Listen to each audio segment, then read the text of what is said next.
प्रेक्षकांनो, लक्ष्मीच्या पावलांनी या मालिकेमध्ये आपण आज असं पाहणार आहोत की रिपोर्टर ही अद्वैतचा इंटरव्ह्यू घेण्यासाठी त्याच्या ऑफिसमध्ये आलेले असते, परंतु अद्वैत तिथे उपस्थित नसतो. याच संधीचा फायदा घेऊन रोहिणी आणि राहुल जबरदस्त प्लॅनिंग करतात की कला कशी अडकली जाईल आणि ऑफिसच्या सर्व कॉन्फिडेन्शियल गोष्टी कला या रिपोर्टरला कशी देईल आणि पूर्णपणे फसेल, जेणेकरून अद्वैत तिला या ऑफिसमधून बाहेर कायमस्वरूपी काढून टाकेल. असं हे प्लॅनिंग राहुल आणि रोहिणी या दोघांचं असतं. त्यामध्ये कला मात्र बिचारी फसलेली असते. आपण पाहत आहोत की कला रिपोर्टरला म्हणते की एक्सक्यूज मी, तुम्ही इंटरव्ह्यू घ्यायला आला आहात का? मग ती मुलगी म्हणते हो, मी इंटरव्ह्यू घ्यायला आलेले आहे. अद्वैत सर आहेत का? ती म्हणते नाही आहे. मग तुम्ही देऊ शकता का? ती म्हणते हो.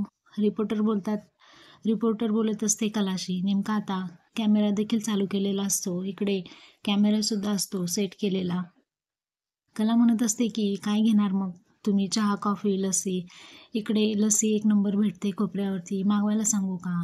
रघुदादाला हाक मारते, परंतु रिपोर्टर म्हणत असते की नको. तेव्हा ती म्हणते की अहो काहीतरी घ्या. मग ती मुलगी म्हणते की रिपोर्टर ठीक आहे, चहा सांगा.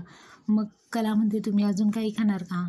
मग रिपोर्टर म्हणते नाही, खूप वेळचं झालं तुम्ही बसला असाल ना, भूक लागली असेल ना. असं आपुलकीने कला तिच्याविषयी चौकशी करते. कला म्हणते इकडे भजी खूप छान भेटतात, मी मागू का? रिपोर्टर म्हणते की नाही कला मॅडम, आय एम ओके. तेव्हा ती रिपोर्टर लगेचच तिची रिपोर्टिंग सुरू करते आणि म्हणते आमच्याकडे एक इन्फॉर्मेशन आली आहे की पाडव्याच्या दिवशी एक नवीन डिझाईन लॉन्च करताय चांदेकर, ते खरे आहे का? कला म्हणत असते की अगं खरी म्हणजे काय, अगदी 100% खरी न्यूज आहे ही. चांदेकर ज्वेलरी म्हटल्यानंतर काहीतरी स्पेशल असणारच ना. कला म्हणत असते की तुला एक गोष्ट सांगते अगं, गुढीपाडव्याच्या निमित्ताने चांदेकर ज्वेलर्स आता इतकी छान डिझाईन, इतक्या नवीन नवीन डिझाईन्स आम्ही बाजारात घेऊन येतोय, तू बघतच राहशील गं. नेहमी चांदेकरांच्या कामावरती उत्तम कामाचा शिक्का असतोच, तसं यावर्षी देखील राहणार आहे, बघतच राहतो. तेव्हा ते रिपोर्टर म्हणत असते की नेहमी प्रत्येक वेळेस कॉम्पिटिशनच्या वेळी तुम्ही वेगळं काहीतरी करता आणि तुमच्या कॉम्पिटिटर्सची पळताभुई थोडी होते. तुमचे डिझाईन्स कसे असतील याबद्दल सगळे अगदी उत्सुक असतात. तेव्हा कला म्हणते की हो, मग चांदेकर एकमेव अशी सेवा प्रोव्हाइड करतात.